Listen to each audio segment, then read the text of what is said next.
moi vous ont dit, il y a quelques minutes, les personnages que Octave Saint-Pou a fréquentés à Nivelles, l'action qu'il a menée,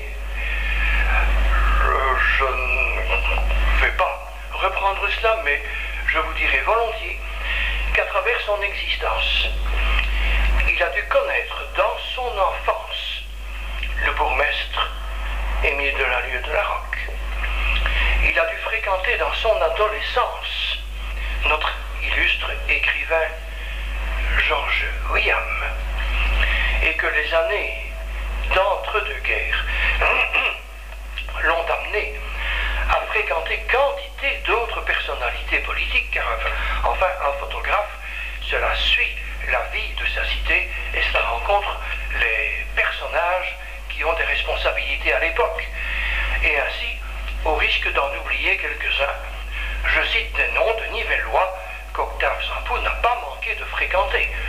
Je pense au bourgmestre député Pierre de Burlet, au député bourgmestre Jules Mathieu, à Ferdinand Delcroix, à Henri Tombeur, à Léon Jugnot, peut-être même au futur député, au futur bourgmestre Désiré Guillaume, qui à l'époque était colonel d'aviation très connu ici à Nivelles. Et puis dans l'après-guerre, dans l'après-45, j'ai dit Henri Tombeur, je citerai encore volontiers Jules Barry, et que tout cela a valu à Octave Saint-Pou de vivre quelques grands événements de la vie nivelloise. Pensez en 1919 déjà au cortège de la Victoire. Pensez en 1926 à l'inauguration de notre magnifique carillon qui n'a vécu que 14 ans. En 1945 au cortège de la Victoire. En 1944, j'aurais dû le dire plus tôt, au premier tour de Sainte-Gertrude, car nous avons un lot de photos témoins. En 1944, le premier tour de Sainte-Gertrude qui renaît avec le faste d'antan. En 1958, le grand jeu de Nivelles, ici sur la Grand Place, avec toutes les phases de la reconstruction du centre-ville, et même en 1963, Octave Saint-Pou était toujours là pour l'inauguration de la Porte de Sainte. Et cependant, je vais maintenant répéter ce que quelqu'un a dit avant moi. Le témoignage d'Octave Saint-Pou qui, pour moi, en voyant Nivelles à travers les siècles, a la plus grande importance. Ce sont les photos qu'il a osé prendre pendant les journées de la Libération. Je sais que pendant la guerre, lorsqu'un soldat allemand se présentait chez lui en lui demandant de développer un film et de l'imprimer, il prenait bien la précaution de faire un double tirage. Il gardait un exemplaire dans ses tiroirs. Mais au moment de la Libération, le maniement de l'appareil photographique l'a de nouveau tenaillé et il s'est risqué. Vous voyez sa maison, elle était située dans l'actuel magasin Tout Tissu. Carrefour, rue de Namur, place Émile Delalleux, boulevard Fleur de Lys, rue Delalleux dans sa partie rue de Namur. Dans sa partie montante, c'était le carrefour principal de Nivelles, puisque le centre-ville n'existait plus. Octave Saint-Pou s'est risqué. Pendant la retraite allemande, c'est-à-dire dans les derniers jours du mois d'août 1944, à se faufiler, sans trop se faire remarquer, par la place Émile Delalleux, la rue Saint-Georges, et à l'arrière de la Grand Place, se dissimuler derrière des pans de ruines qui subsistaient de 1940, et à photographier là les camions allemands qui dévalaient la rue de Mons, camouflés par des branchages. Ce sont des témoignages qu'Octave Saint-Pou nous a laissés. Mais il a fait mieux. Il a voulu en prendre de sa maison. Il n'a pas été seul. Notre concitoyen Paul Bilat, qui habitait 50 mètres plus haut, dans la rue de Namur, avait une caméra.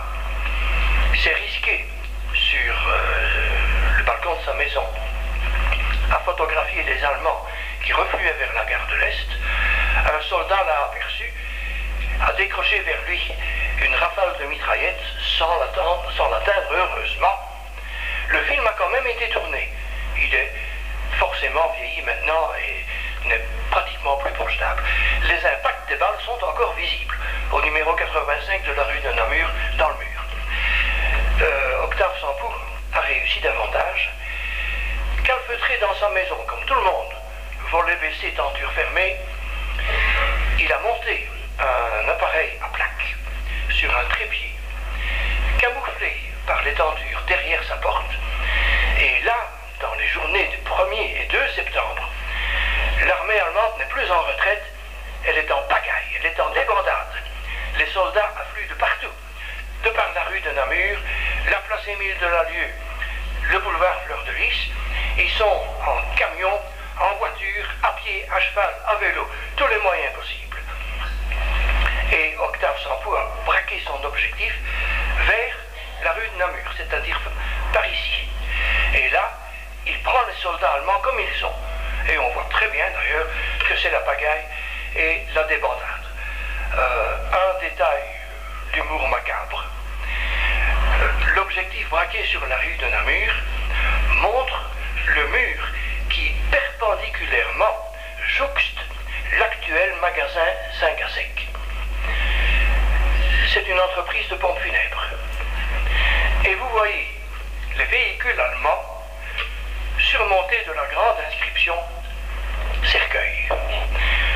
Je ne crois pas si bien dire, car le même jour, la colonne allemande qui remontait la rue de Namur pour bifurquer à Tignes vers Wavre a été prise sous le feu d'une escadrille d'avions américains Lightning, ceux que les Allemands surnommaient avec terreur le diable à queue fourchue. C'étaient des avions à double fuselage qui avaient une puissance de feu épouvantable.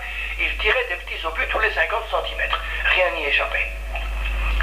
Alors, les photos prises par Octave Sampour de cette retraite allemande à plus d'un demi-siècle d'écart sont maintenant des documents de grande valeur. Cette collection de photos figure au musée de l'armée à Bruxelles. Elle figure au centre de recherche de la Deuxième Guerre mondiale.